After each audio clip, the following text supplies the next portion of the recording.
Megaliths continue to be an enigma of the ancient world and a strong piece of evidence for lost civilization. There are many of these enormous stones found all over the world. Some incorporate into ancient structures, now turning to dust due to their immense age. Some found abandoned, now slowly being engulfed by millennia of geological accumulation. And some of the largest claimed as geological formations. Many of these stones, according to academia and their supportive sheeple, were left where they lay due to their immense scale. However, we feel this explanation is an attempt to conceal a lost, once highly capable civilization, rather than an attempt to accurately understand the original intentions of their creators.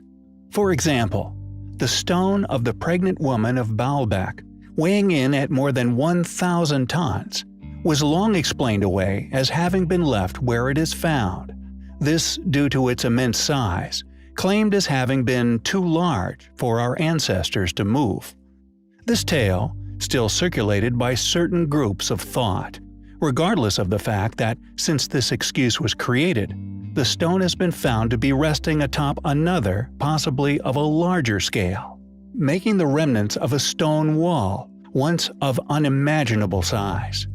The weights that would have been involved in these constructions, their foundations, and indeed the weight-bearing features that were incorporated into the design of the builds, are inconceivable to the modern man, let alone our well-studied ancestors, which academia claims as their builders.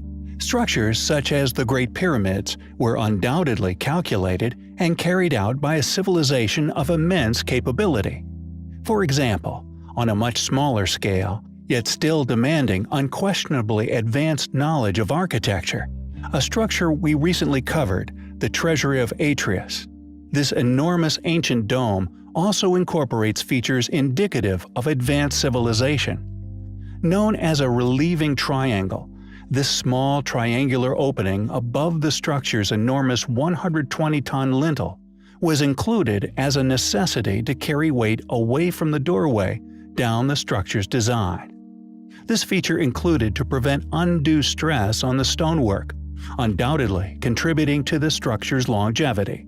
These advanced architectural features, along with the original schematics of the building, were created by individuals with an incredibly advanced understanding of building methods.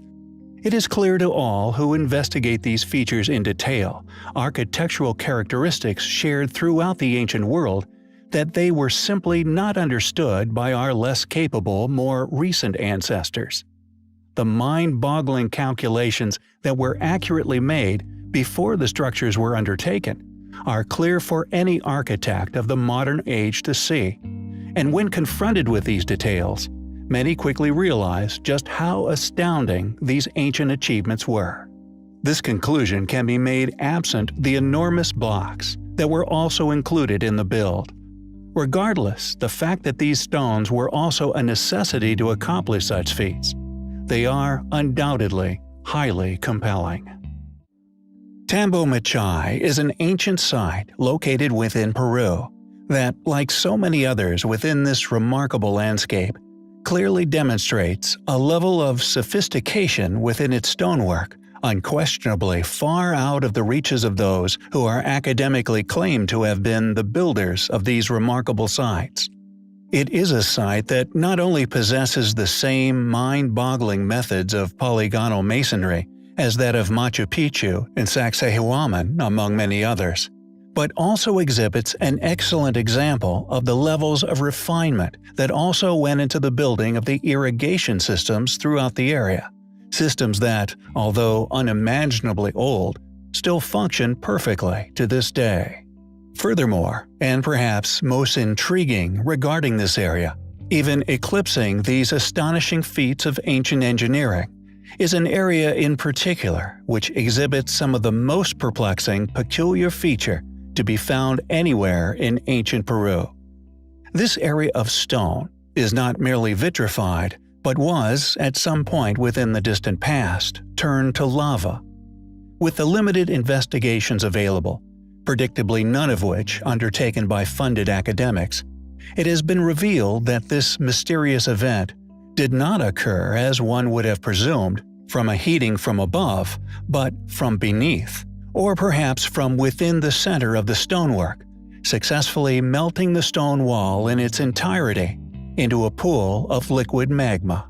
And although largely overlooked by tourists, and indeed academics alike, the evidence of the stone having once turned to liquid is undeniable. The question then, what turned this stone to liquid? Was it some form of weapon? Or perhaps is this evidence to suggest how polygonal walls were once built?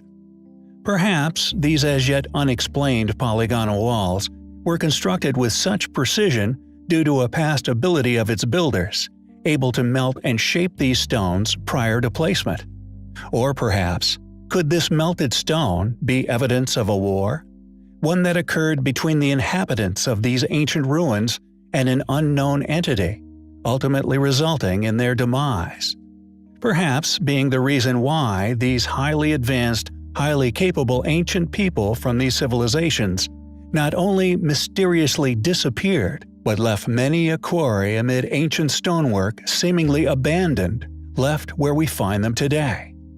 In another area of the world, far away from Peru, there also exists compelling evidence of such a war, having actually once taken place with a possible entity from above. Eerily, this site is claimed as the remnants of a battle with God, specifically surrounding the biblical story of Sodom and Gomorrah.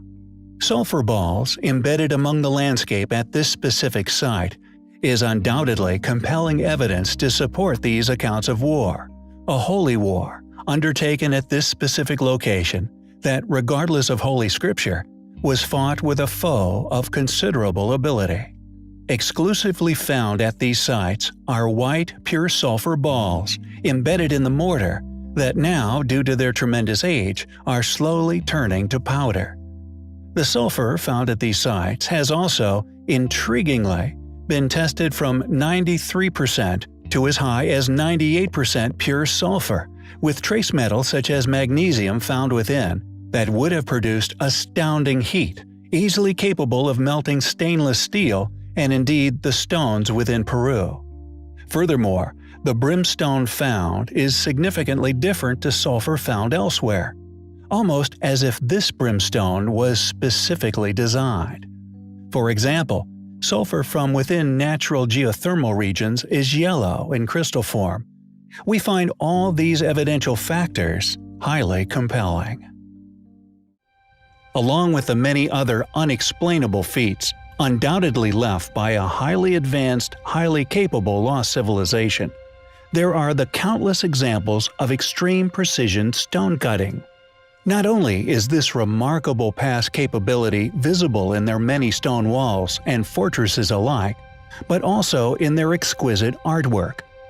If we look upon the statues of ancient Egypt, for example, the symmetry, along with the proportional precision present within their statues, is not only perfection personified, but unquestionably far too advanced for the so-called academically claimed builders to have achieved. According to the academics, along with their subsequent supposed accurate writings, these extraordinary feats of artistic perfection were somehow created by a group of individuals who were merely equipped with copper tools. Not only is this claim clearly ignorant of reality, but to create such works of symmetrical accuracy was unquestionably the work of a group of individuals far more advanced than even that of the Victorians, let alone those who thrived along the banks of the Nile more than 3,000 years ago. Not only is this precision present along the Giza Plateau, but it is also found at ancient sites all around the world.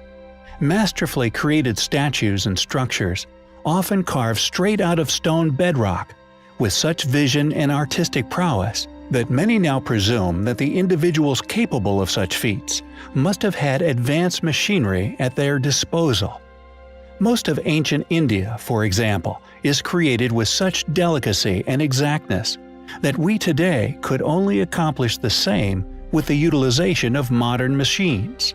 Furthermore, many scholars and independent researchers Even a number of highly recognized academic Egyptologists have reluctantly concluded that many of the basalt, gypsum, and other vases shaped from extremely hard stones, and indeed a number of multi-ton sarcophagus lids, were indeed turned into the shapes we see them as today, on some kind of ancient, enormous lathe.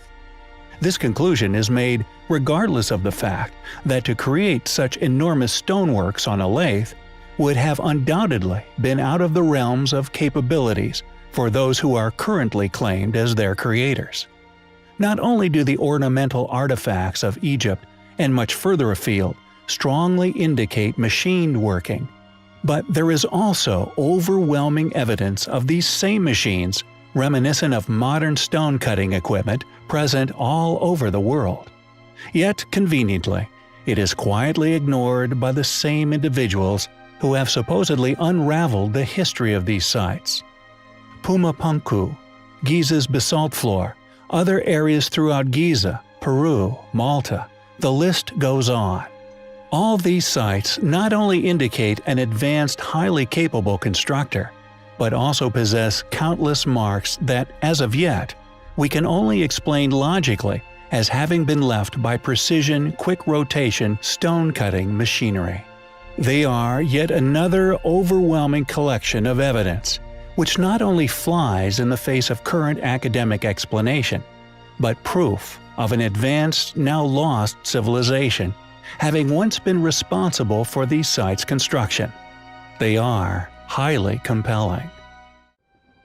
Our mission upon our channel is to compile and present enough evidence of the existence of a past, highly capable, technologically advanced ancient civilization that once flourished here upon our planet, that it not only proves their existence beyond reasonable doubt, but vindicates all those who have either lost careers, funding, or worse, just for telling the truth. Our intention is to display to the world that a civilization once lived here on our planet, that not only mastered the art of stone masonry, but quarried, moved, and built with stones of such gigantic weights. Not only do their activities escape modern explanation, but have been deliberately ignored, covered up, and denied by an academia who claim to have all the answers. There are many areas of the planet which still possess many of these compelling artifacts, not only supporting our premise and conviction, but baffle all who try to explain them. And although, predictably, rarely shared by academics the world over, one of these ancient places is known to the modern man as Italy. Seemingly littered with not only polygonal masonry, ancient pyramidal structures, multi-ton lintels and archways, but contains countless other compelling, extremely ancient yet surviving features, which not only indicates the existence of this past civilization, but have been investigated by a number of alternative antiquarians throughout the eras, who, after in-depth analysis, have come to predictably startling conclusions in regards to their age and indeed possible origins. We have in the past covered a number of these ancient sites, one of which being the Cyclopean Wall, which still surrounds the ancient Acropolis of Alatri, and indeed the astonishing polygonal masonry which makes up the apparently Greek-constructed Necromantion, a place not only proven due to the polygonal architecture to undoubtedly predate this academic explanation, but also, thanks to our own study of the site, has fingerprints left by a tool within the main chamber, said to be the passageway to the underworld of Hades, that we have identified and linked to a number of other unexplained sites found throughout the world. However, this coverage of the Italian relics we have so far explored is but a fragment of what is actually hidden among the winding streets and rolling hills of Italy. Alternative researchers, most notably Giuseppe Lugli, have carried out studies of the unexplained polygonal techniques, which can still be found existing within Italy. The ancient fortifications and polygonal walls, which were researched and initially noted by Giuseppe, include Alatri, Norma, Arpino, Assini, Saracina Gate, Cosa, Alba Fucens, Segni, Pigra, Blera, Lazio, Bomarzo, Latium, San Felice Circio, Latina, Chiusi, Etruria, Tuscania, Vitrala, Viterbo, Monte Albano, Sovana, Toscana, Nardo di Pace, Tirna, Lago di Pitiluca, Orvieto, Umbria, Tuscany, Maremma, Sorano, Syracuse, Sicily, Val di Saviore, Cerveteri, Savignano, and so on. As Richard Casero puts it, a modern researcher of these enigmatic ruins, quote, "The countryside around Rome is littered with relics of a past more or less remote. One feels almost a continuity there, between the ancient and the modern world, with the ancient Roman ruins being almost a familiar presence, as if part of the natural landscape. Yet one also finds there remains of a much older and mysterious past. Massive cyclopean walls encircle towns and villages, their stones darkened by the passing of centuries and millennia. One can never get used to them, so strange they are in their interlocking geometries, and so different from the familiar contours of Roman and medieval walls. They loom as a relic from an entirely different past, of which we know almost nothing." End quote. And as mentioned, although we have only personally covered the cyclopean walls surrounding Alatri, similar ancient fortifications can seemingly be found enclosing countless other ancient ruins all over Italy. The small towns of Sutri, Emilia, Pellestrina, Ferentino, Segni, Sezza, Veroli, and Arpino, all in the province of Frosinone, Norba, Cori, and Circe, Cortona, Cuma in the province of Latina, Emilia in nearby Umbria, as far as Ansidonia, Orbetello, and Roselle in Tuscany, and Albafucens in Abruzzo, are entirely surrounded by cyclopean walls, surviving to this day in various states of preservation, an indication of a fear these people had of some form of outsider. The stone walls, some of which constructed from truly gigantic blocks, each weighing many tons, are as finely fitted together as the many other mortarless ruins found elsewhere the world over, such as within ancient Peru.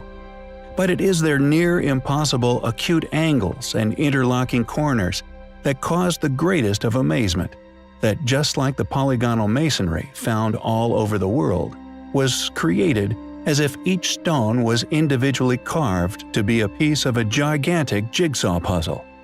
These features, along with their gigantic scale, are relics not only overlooked by the thousands of people who visit Italy each year, but, as we have previously discussed, are overwhelming evidence of an ancient civilization far more capable than any of the well-studied ancestors that academia claim as the original builders.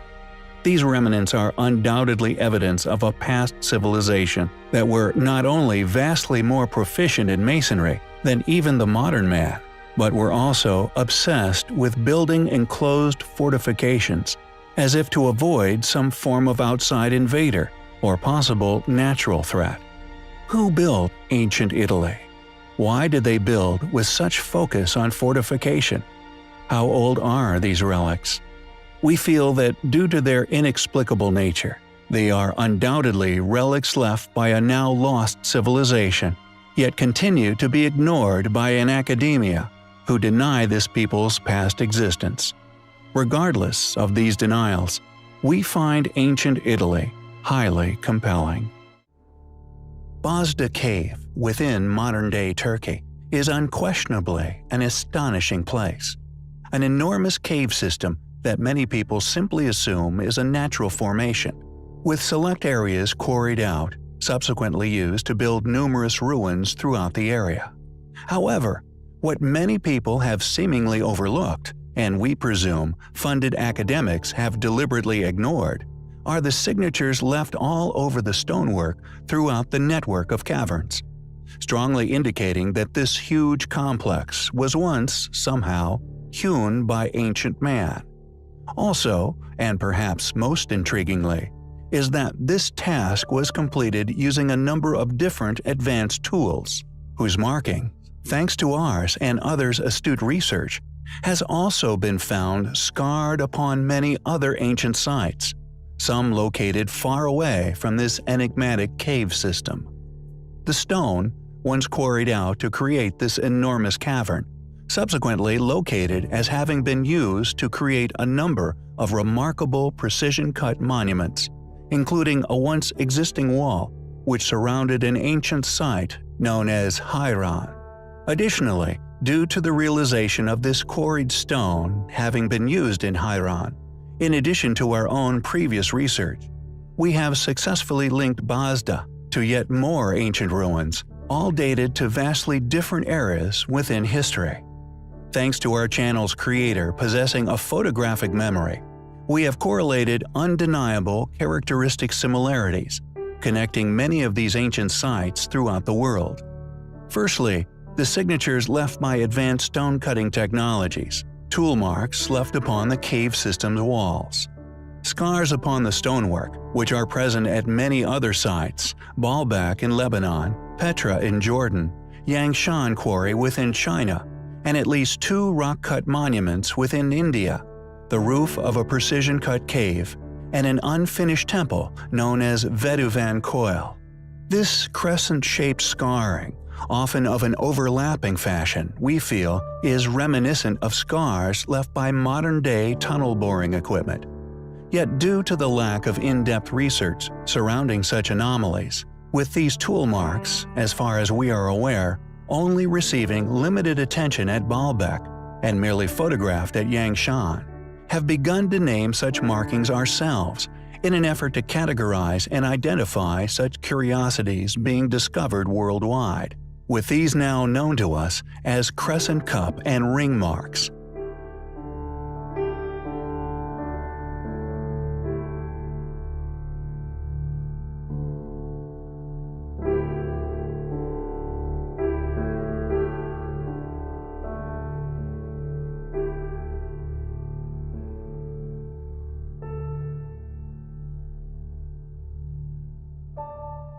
The second form of scarring, found upon much of the cave's roof, now known to us as groove and ridge markings, are distinctly different in form and appearance to the crescent cup and ring marks.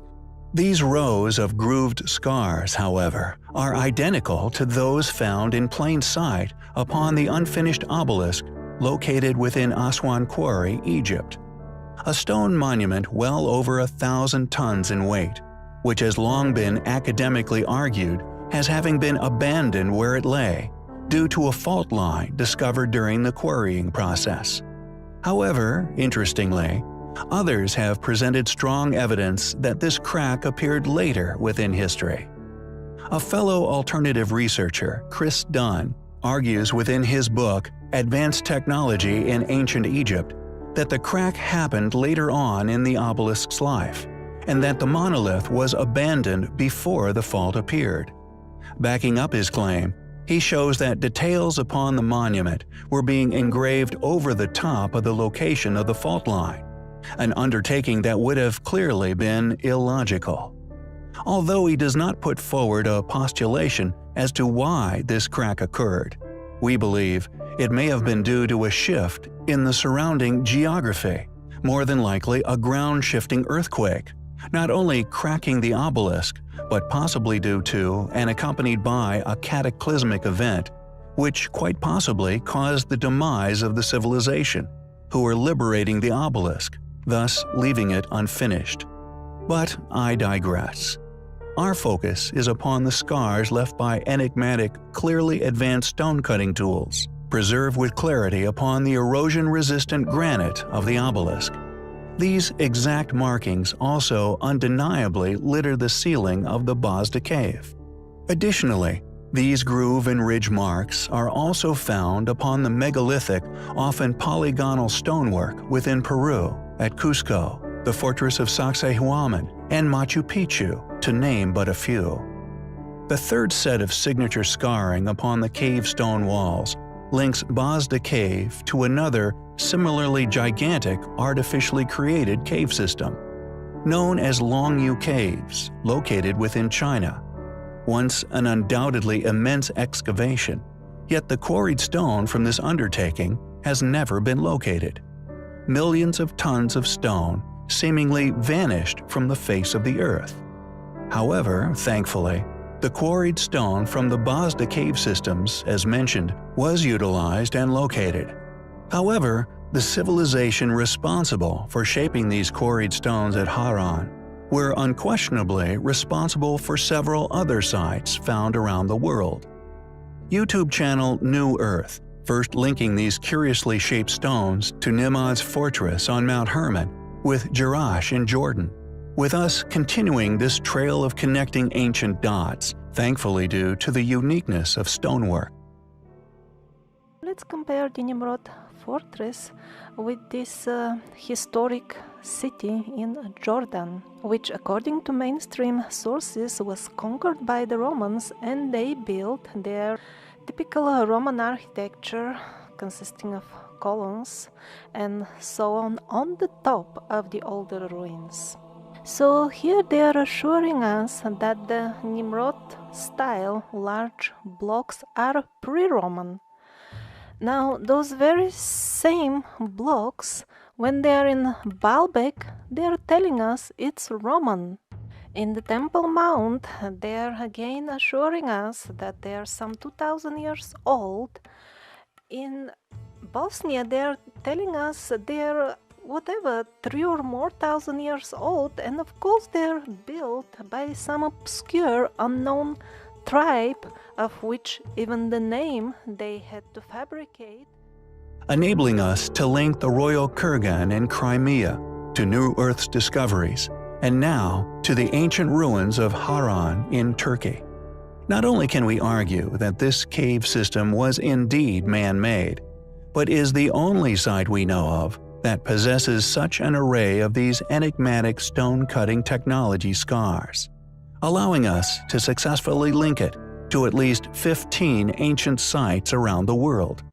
The cave itself, Basran, Haran, Baalbek, Petra, Jerash, Yangshan, Longyu, Vetivan Koil, Malmala Param, Cusco, Sacsayhuaman and Machu Picchu, Nimrod's fortress, and the royal kurgan.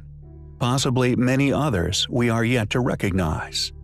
In conclusion, the vast array of different, as yet unidentified, advanced stone-cutting equipment scars present within the cave, each leaving its own unique signature upon the stone. The shaping of these stones, unique to an unknown civilization's signature handiwork, found worldwide, used within an array of as yet unexplained ruins, academically claimed to be of vastly different ages and the work of vastly different cultures. We find it not only clear evidence of academic fallacy, but incredibly compelling.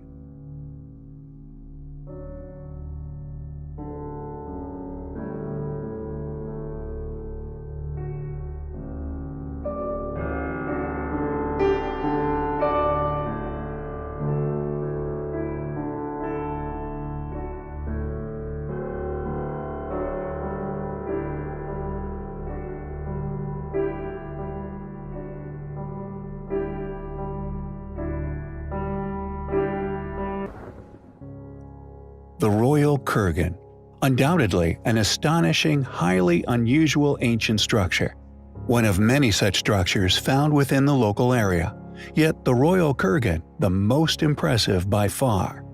Found within eastern Crimea, this incredible building, predictably, like many other miraculous, possibly pre-cataclysmic, as yet unexplained ruins, which we so often cover on our channel, not only possesses features strongly indicative of a culture far predating the current academically attested constructors, but this impressive structure, like the many of the other structural relics found throughout the world, is claimed as a mere tomb. We hypothesize this is due to their inexplicable nature, revered by our more recent ancestors, and as such, selected burial locations for rulers of these more modern, well-studied residents of the area, with the royal kurgan being no exception. According to academic study, it was apparently created with the sole purpose of being that of a tomb, constructed for the ruler of the Bosphorus kingdom within the 5th century BC. We postulate, however, that these structures were merely reused as tombs, subsequently becoming locations of worship for these once powerful individuals. Our claim that the Kurgan far predates these technologically challenged, academically claimed cultures is also strongly supported by architectural evidence found elsewhere on Earth, sharing unmistakable, compelling characteristics with other well-known ancient structures we have previously covered, which we postulated, due to the great antiquity of the structures, were undoubtedly surviving relics of a now lost pre-Diluvian civilization. It is unquestionably an enigmatic structure, with its most unusual and also recognizable feature being the mysterious, almost unique shape of its stonework. However, most intriguingly, this uniquely shaped stonework is a feature also found within the fortress of Nimrod, located upon the southern slopes of Mount Hermon, located an impressive 1,300 miles away. We find the chances of this extremely unusual type of masonry being made and subsequently used on these separate structures a mere coincidence highly unlikely. It is far more likely, regardless of the extreme distance between the structures, that they were, in fact, built by the same people, a group of highly capable constructors currently ignored by academia. We find it to be a far more likely, logical hypothesis that this mysterious group built the Royal Kurgan for an as yet unexplained purpose, using stone shaping methods unique to them. Furthermore, as covered previously, just like Nimrod Fortress, located by New Earth Channel, there is yet another ruin built with these same easily identifiable blocks, found within the oldest foundations of the ancient ruins of Jerash in Jordan. This lost civilization's unique finish to their stonework, incorporated into each build, fortunately makes connecting these builds to the same constructors seemingly undeniable. And due to the fact that the Fortress of Nimrod and Jerash alike feature this stonework at foundation level, officially recognized as the oldest portions of both sites, we can logically presume that the Royal Kurgan not only shares the same constructor, but also likely shares the same tremendous antiquity. What's more, due to the sheer size of some of the stones utilized within Nimrod, indicates that it is existing work, created using lost knowledge, thus built by a lost civilization. Who built the Royal Kurgan within eastern Crimea? The surviving foundation at Jerash in Jordan, or indeed the original structure found at Nimrod's castle?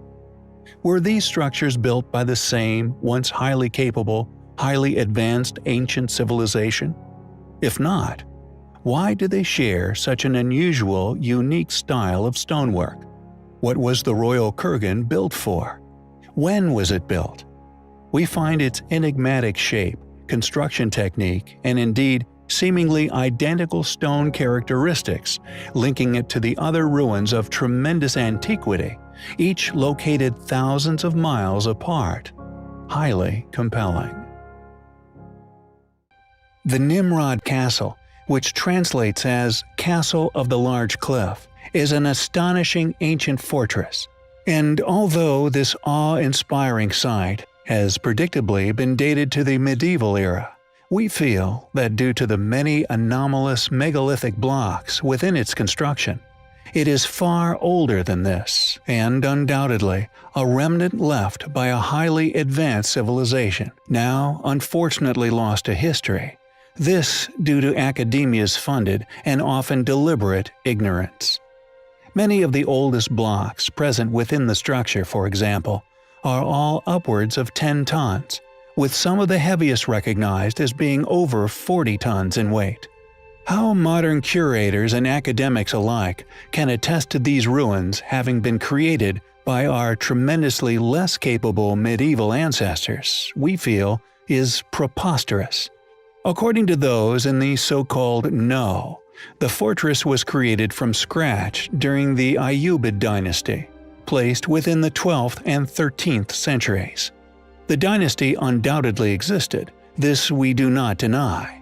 We also do not disagree with the posit that the dynasty ruled large parts of the Middle East during these centuries.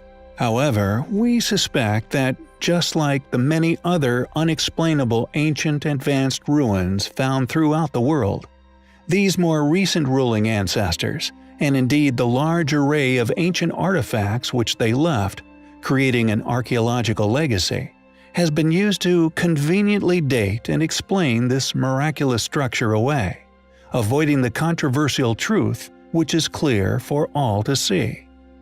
The fortress is situated on the southern slopes of Mount Hermon, upon a ridge that rises over 2,600 feet above sea level, overlooking the Golan Heights. We feel that due to its strategical location, much of the structure was rebuilt upon.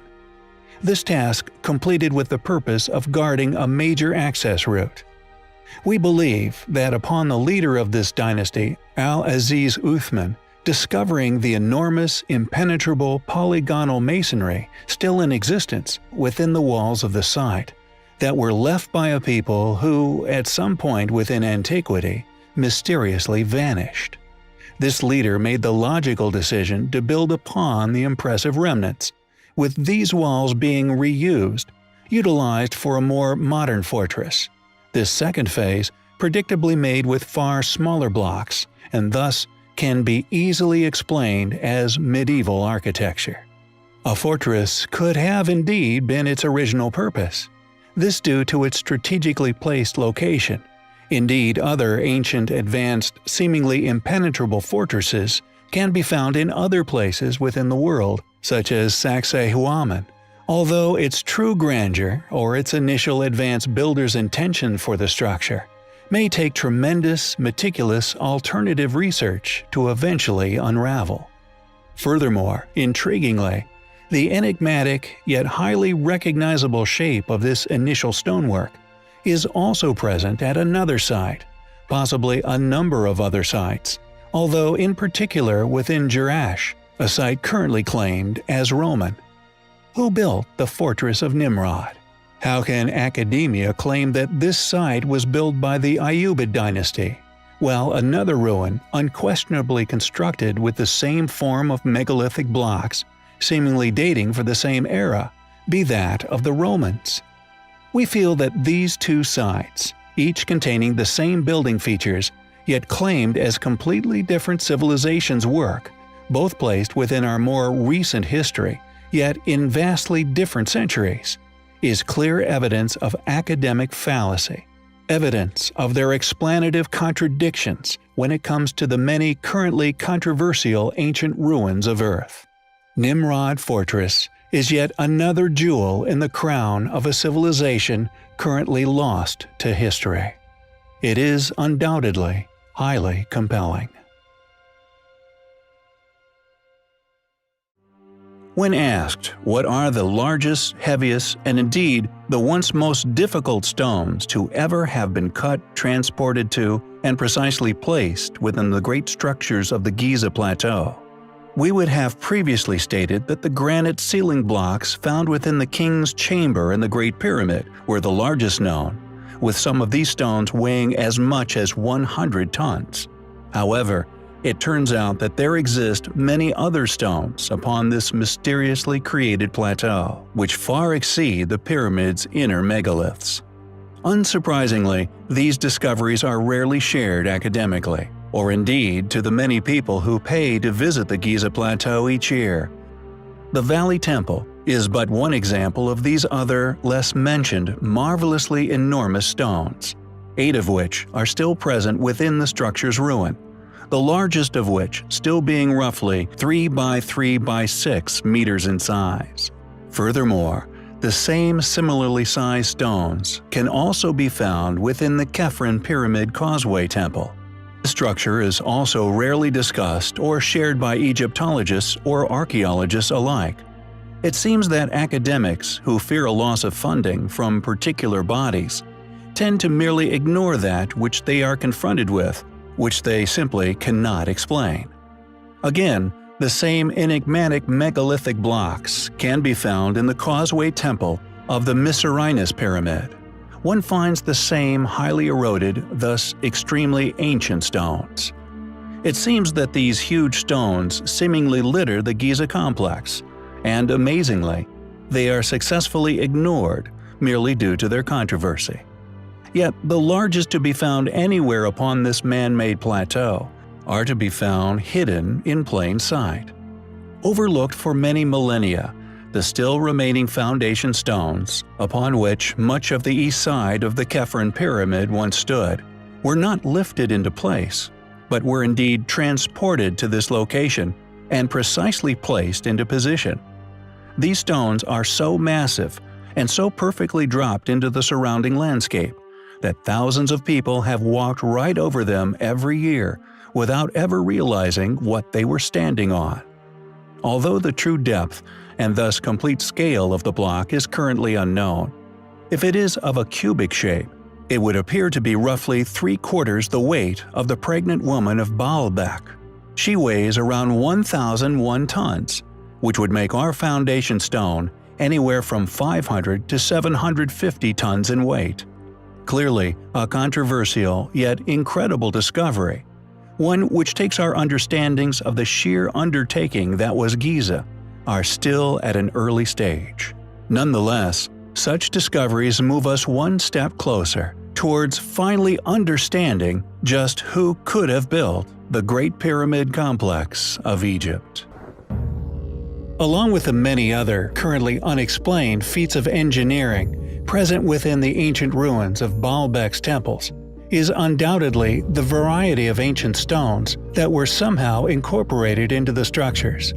Although modern academia, and indeed its supporters, who are all seemingly suffering with selective research syndrome, claim that Baalbek is a Roman ruin, we feel, as mentioned, the sheer size of the ancient megaliths that were installed masterfully into its construction are obviously far too large for our Roman ancestors to have transported from distant quarries and who have installed into the structure.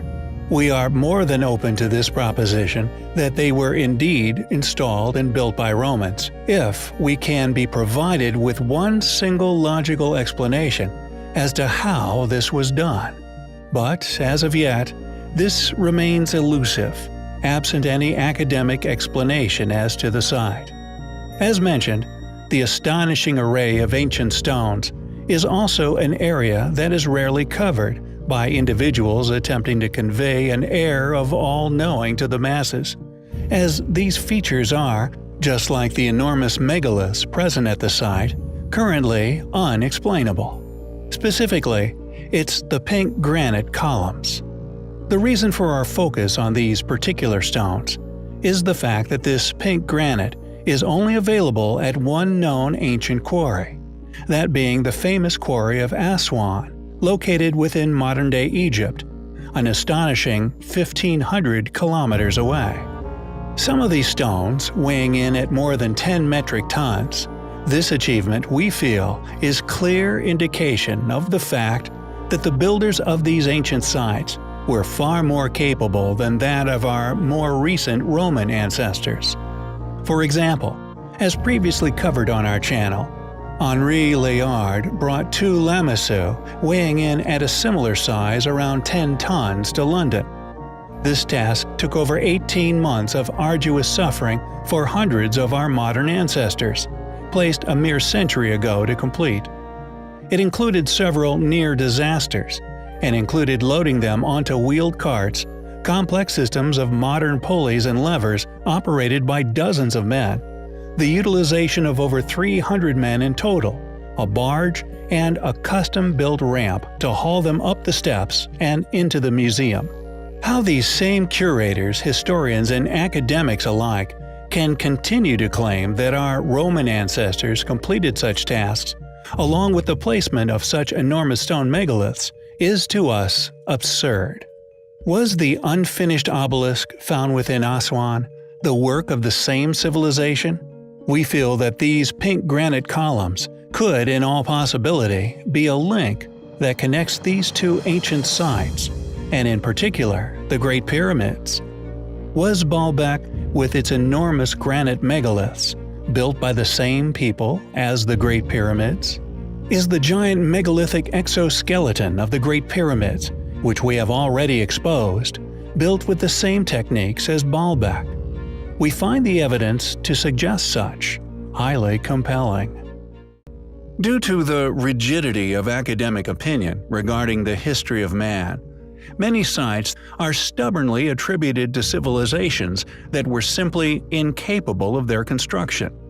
Mausoleums, temples, and other structures found all over the world, often carved straight out of the bedrock with such artistic vision and accuracy, they rival even the artistic masterpieces created during the Renaissance.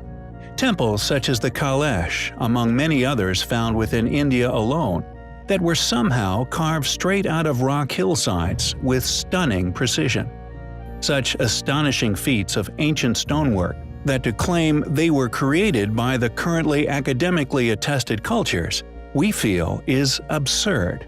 Not only are many of these ancient, unexplainable structures built with the utilization of seemingly impossibly huge megalithic blocks, but they also display masonry techniques and refined stone carving that we believe the only logical explanation for their origins is that of a once highly capable, technologically advanced civilization's workmanship. For example, our recent research surrounding the Bosda cave system, the confirmed quarry for the nearby ancient ruins of Haran, with a focus on the stone-cutting tool marks found within, and indeed the easily identifiable shape of the blocks built from this undertaking, we perceive as a possible missing link now connecting a vast number of ancient ruins around the world. Due to it being confirmed as the quarry for Haran, and the unique shape of the stones used in the construction of the site, we have been able to link this signature style of block cutting to many other sites around the globe. With the astonishing ancient rock-cut structures found at the site known as Myra, now also identified as one of these sites, predictably claimed as tombs by academia.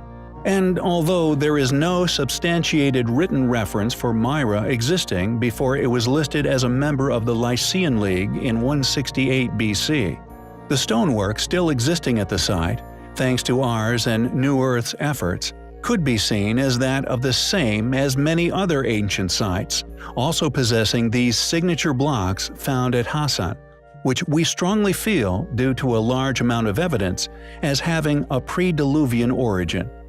These identifiable features most notably found within the theater of Myra, and although the flooring has been robbed out, which we presume was once polygonal, just like that of the flooring found still existing at the ancient amphitheater of Delphi. Additionally, the precision with which these pertained tombs were cut into the sheer cliff face is to us clear evidence of a civilization's work far more capable than that of the academically claimed builders, the Iron Age Lycians, or even the Greeks. We suspect, like the many other incredibly built ancient sites around the world, this site was merely re-inhabited by later civilizations, utilized and indeed claimed as their work, not only due to an absence of documentation of their existence prior to this habitation, making academia's claim to their creators an easy assertion to make, but also due to the perceived illusionary capabilities that these monuments would have lent to the Greeks, and prior to them, the Lycians' architectural skills. There are two necropolis of these rock-cut temple fronts found at Myra, the first being the river necropolis, and the second being the ocean necropolis. The best-known tomb in the river necropolis is the Lion's Tomb, also called the Painted Tomb. This name given to the tomb by traveler Charles Fellows, who in 1840 found the tomb to have still been colorfully painted in red, yellow, and blue. Lycia is known to history since the records of ancient Egypt and the Hittite Empire in the Late Bronze Age. It was populated by speakers of the Luwian language group. Written records began to be inscribed in stone in the Lycian language after Lycia's involuntary incorporation into the Achaemenid Empire during the Iron Age, with ancient sources indicating that an even older name for the region was Alope. How can academics continue to claim that such precisely cut stone structures were the work of such primitive cultures? We believe it to be far more logical to presume that these precision-cut structures were already in existence during these eras, and probably the reason for the area's initial inhabitation. Who built the ancient rock-cut structures of Myra? Were they, as we postulate, created by the same advanced lost civilization we have linked through the stonework to sites the world over? It is undoubtedly an incredible location, with particular identifiable features, which we find highly compelling. After many years exploring the remnants of a past highly advanced lost civilization, a civilization who after extensive study we have identified fingerprints of on literally every continent on Earth, whose identity we have relentlessly searched for, we now feel, after several astonishing realizations, that it may have been right under our nose this entire time. A civilization that, no matter which ancient ruin you find yourself within the world over, undoubtedly vanished during a mysterious event, coming to an untimely demise at the hands of a possible cataclysm, with many theories surrounding a great flood of biblical proportions. As most of you will be aware, there exists legends of a mysterious civilization, which seemingly shares these rumors of demise, yet the connection between them, as far as the general population is aware, has never been made. A civilization that many a scholar has concluded was not only a highly capable, technologically advanced and highly intelligent group, but was also hell-bent on world domination. This civilization is most commonly known as the Atlanteans. Illogically, however, regardless of the immense study of this group traveling far and wide in pursuit of this world control, we have only ever been told of them existing upon a single mystical continent, a place that has been searched for by countless people for over 2,500 years. Yet, predictably, academia staunchly deny any existence of this past culture, or indeed its influence upon a now lost part of human civilization. However, we feel this is a clue which will support our following assertions. Researchers and scholars worldwide have discussed Atlantis for many years, proposing a number of theories and personal opinions as to its past location. A theory of a single continental inhabitation we now feel has been a successful red herring, leading many a talented investigator down an inevitable dead end. Ken Feder, professor in archaeology, however, suggested several things regarding Atlantis in his book Frauds, Myths, and Mysteries: Science and Pseudoscience in Archaeology. Professor Ken suggested, as a result of extensive exhaustive study, that the Atlanteans were incredibly sophisticated, yet perceived as an evil culture that attempted to dominate the world by force. Professor Ken portrays the Atlantean civilization as an evil and war-based civilization, whose only goal was conquest, a hypothesis we feel we can not only support, but extend upon with a large volume of our own research. A Swedish scientist and writer called Olaus Redbeck proposed a rather interesting theory between 1679 and 1702. He wrote a 3,000-page treatise comprising a total of 4 volumes called Atlantica, in which the author attempts to suggest, and indeed prove, that Sweden was Atlantis, the cradle of civilization, and that all human languages evolved from Swedish. We do not confirm nor deny this hypothesis, but we do feel, regardless of where the Atlanteans originated from, they were not existing upon a single mystical continent that sunk into the abyss, but were indeed the dominant force which could be found settled throughout the world. Through our own continuing extensive research of ancient ruins around the world, and the numerous links that we have individually made surrounding these particular ruins, technological characteristics, similarities in building techniques, and unexplained architectural advances, we have concluded that these technologies were shared, not constructed by the same group, but shared as if by a dominating force. Varying from continent to continent in style, with slight alterations present in the techniques involved in the construction of many still surviving sophisticated ancient monuments. We have found, and indeed proven beyond doubt, that there is indeed undeniable links between the technologies used in their construction. For example, the enigmatic tool marks found upon megaliths are uncannily similar.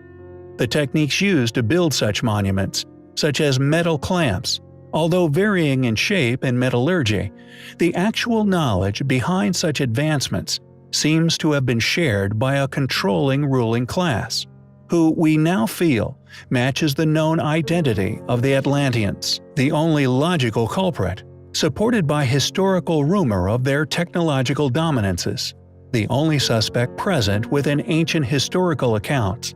And although these scholars search for a particular continent, we feel we can argue were present on nearly all. Interestingly, there once existed an unquestionably important historical depiction found upon a Mayan plaque, showing the extinction of this mythical advanced civilization at the hands of supravolcanic eruption and a resulting deluge. We hypothesize, and we feel quite logically, that Atlantis sunk due to a worldwide cataclysm, and although they may have indeed originated from a specific location, Atlantis was not a single continent, but the pre-Diluvian world, thus can be identified as the worldwide advanced civilization we have searched for, and regardless of our own continued research, which supports the existence of a civilization that does indeed match their description, clues have also been left to us regarding this possibility throughout history by some of the greatest philosophers to ever live. If, for example, a supervolcanic eruption was to occur, possibly triggered due to naturally occurring increases in solar energy, possibly a cyclical characteristic of our own sun, then this gigantic plume of ash would plunge the Earth into complete darkness for an unknown duration, possibly triggering an ice age. However, immediately prior to this plummeting of temperature, a dramatic increase in worldwide temperature would be experienced due to this belch of volcanic activity. This dramatic rise in global temperature would melt the ice caps at an incredible pace, flooding the Earth and thus giving birth to the legends of the sinking of Atlantis and indeed the biblical flood. This once existing artistic depiction of this event, created by a surviving Mayan artist, not only shows the eruption of a gigantic volcano, but a man in a boat attempting to escape this event, rowing away hopelessly into the rising deep blue ocean, surrounded by drowning parties, and a sinking landmass covered in ancient pyramids which can be seen behind. This landmass, according to the artist, was known as Aztlan, which translates to English as Atlantis. Our theory that Atlantis was not one continent, but the actual demise of this worldwide advanced civilization, and indeed the world as they knew it, which sunk dramatically, subsequently reformed by this dramatic melting and freezing over the duration of mere weeks or even days, is also supported by a clue left by Plato. According to Plato, and indeed Greek mythology, Atlantis was protected by the god Poseidon, who for some unexplained reason made his son Atlas king of this mythical land. We perceive this explanation given by Plato as a clue to the fate of not only Atlantis, but the pre-Diluvian world, Atlas being the defining individual and indeed word which could unravel this mystery. Is it mere coincidence that Atlas is incredibly similar in lexical similarity to Atlantis, and also that it is the name given to the map of modern landmasses and indeed the oceans of our modern world? Could this making of Atlas as king by Poseidon, claimed by Plato, be an admittance to an awareness of the Atlanteans' fate by Plato himself, with Poseidon deciding the fate of Atlantis, the god of the sea, earthquakes, and thus cataclysm? Has this mythical continent of Atlantis never been found, because we have already found it. Proof of their existence, and indeed inhabited landmasses, being all the existing advanced ancient ruins we so often cover here on our channel, which escape explanation, surviving above the waves. Not only has the ancient pyramids been found to have once been submerged under several meters of seawater, but countless other ruins we have covered also share this intriguing characteristic. Are we looking at the past existence of the Atlanteans every time we explore an as yet unexplained advanced ancient ruin?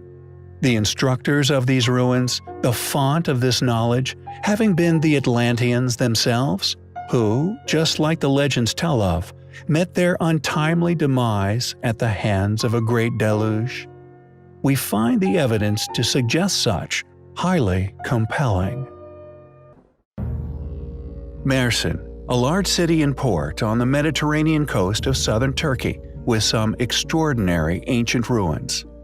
Named after an aromatic plant, Mersini, a genus of the myrtle plant family, a plant which has a deep and mysterious historic relationship with humans, still to be found growing in abundance in the area. A place which 17th century traveler Eviaci Liber wrote of, noting an ancient clan named Marcino Liber, presumably also named after this special species of plant. Excavated by John Garstang, who managed to examine 23 levels of occupation at the mysterious ruins. According to academia, the ancient fortifications found at the location were put up around 4500 BC, with the site, like so many others we have covered over the past 2 years, abruptly abandoned at some point within antiquity. That, although obviously due to a cataclysmic event far before 4500 BC, is a date argued by funded academics worldwide.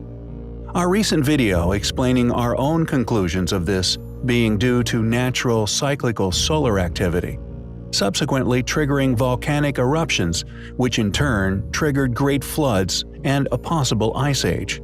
It seems struck a chord that some do not want resonating, with it being aggressively dismissed by a volley of objections, coming from several directions and sources. Our own thesis, based upon personal, exhaustive, and detailed exploration, often accompanied by our own personal discoveries at sites the world over. Discoveries never before made or indeed publicly shared. Often intriguing connections linking these ancient sites with each other.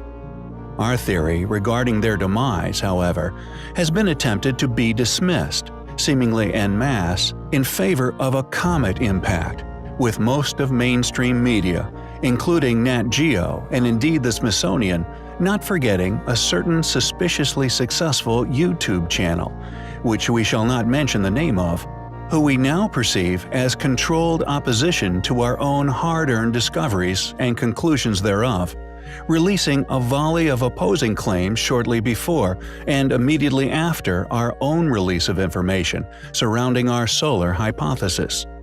This released within our video concerning Atlantis being that of the pre-Diluvian world, rather than a single continent, with these mainstream entities pushing an opposing theory in unison, relating to a conveniently timed discovery of a comet impact crater in Greenland.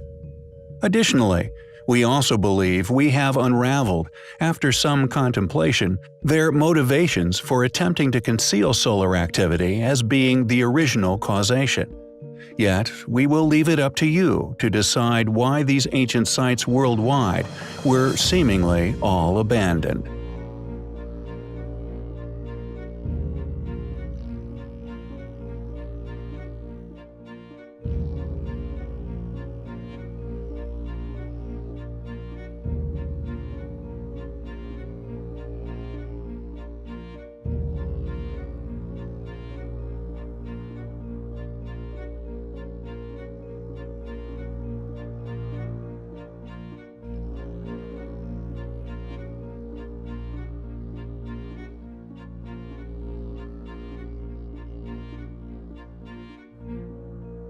Our reason for being reluctant to present a full exposé of not only our discoveries regarding their motive for concealing solar activity, but also who would want to, is that we truly feel exposing such agendas would jeopardize our work in several ways.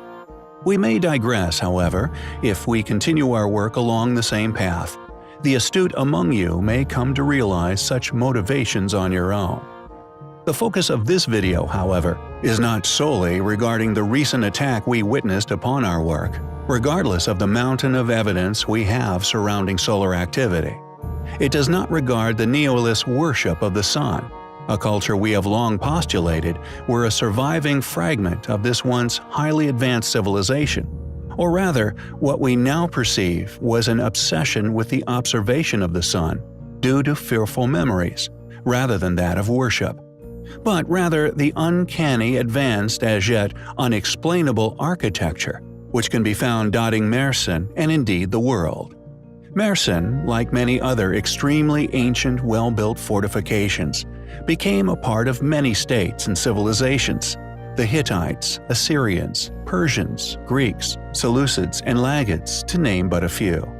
With polygonal masonry being one of the most easily recognized characteristics, a characteristics for all you amateur explorers out there to use, to easily identify sites as pre-Diluvian. Littering the site, it is a sophisticated, unexplained form of masonry that is also found within Peru, Egypt, Necromanteon, uncannily similar in style, may we add, although many other Greek sites such as Delphi, Italy, Japan, South Korea, Turkey, Lebanon, and so on. A method of construction left by a civilization we now feel the evidence for the existence of, and indeed them being academically hidden thanks to ours and others' exhaustive efforts, has become overwhelming. And our suspicions regarding the reasons for the concealing of them, and indeed the reason for their demise, are irrelevant. Even if subsequently blaming climate fluctuations upon our planet, on human activities, is not only incredibly profitable, but also a cunning method of controlling the human population. These circumstantial factors are irrelevant to the evidence of the past existence of this extremely intelligent, clearly technologically advanced, and capable civilization.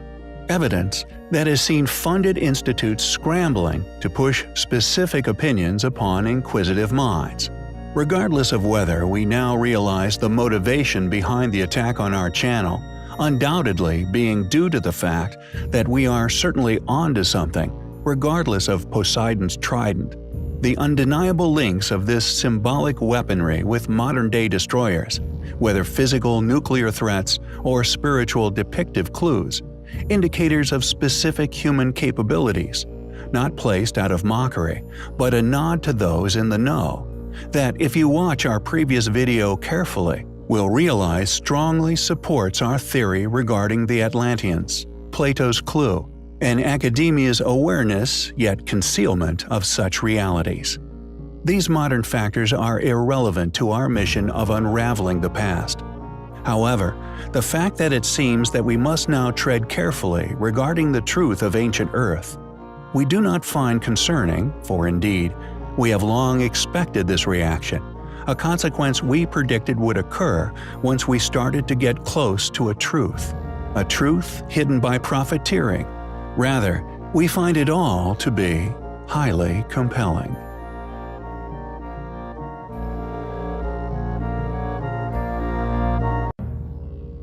If you enjoy our content, if you think our battle worthy, please help us to continue our voyage of discovery in unraveling the mysteries of history. Links to donate can be found within the description. Without you, we cannot survive. Thank you.